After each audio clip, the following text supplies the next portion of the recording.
are using AI now to craft flawless CVs. Employers are using AI to screen these CVs. So how do we control this sort of situation to make it fair, helping hiring managers to find the right candidate without being bamboozled? Yeah, I think this is a tricky one. Yeah, what you think, Debbie, but Absolutely. yeah, I don't know if we all have the answers here. But yeah, it is about, I guess in some ways AI is great because it's ensuring kind of everyone has a similar, yeah, foundation. There's no, silly mistakes, and it's all grammatically correct, hopefully. And it really should be looking at, the applicant's achievements and qualifications and things like that. So yeah, it's hard to cut through, I think. Yeah, there is at the moment, there seems to be this sort of cycle that's, I don't know whether it happens particularly in the IP profession, but certainly what we're hearing on the news, and there's been all this report that came out, Alan Milburn's report that came out the other week around students not in education, employment or training. That people are crafting AI CVs, which look good, but then they're going into another AI to be reviewed and selected.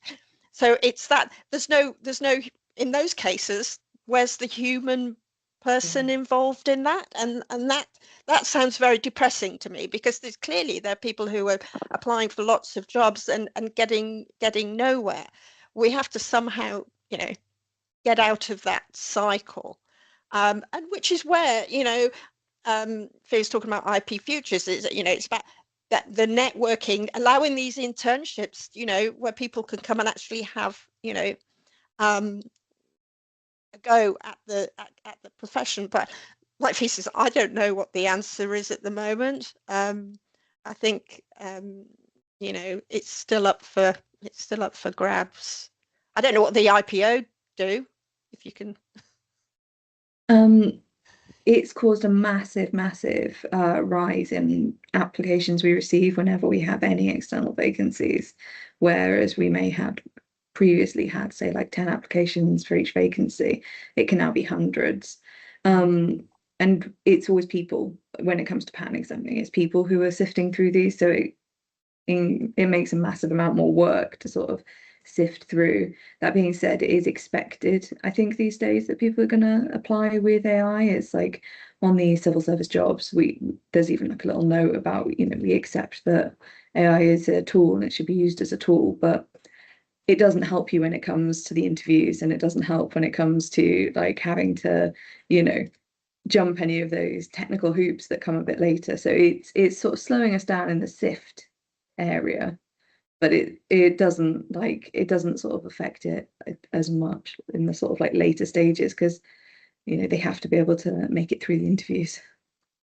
Yeah, I would just basically echo what Penny said, that our last couple of recruitments, not unusual to get up to 160 odd applications. It is quite tempting to use AI, but we don't. We read through them.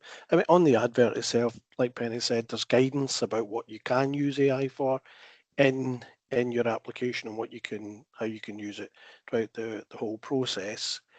I think sometimes when you are sifting, you genuinely get a feeling for something that looks very AI-ish, if there's such a thing. But to say, once they get to the interview stage, that's not really going to help you there. And I think that would sift the people out who weren't using it the way that we have asked them to do.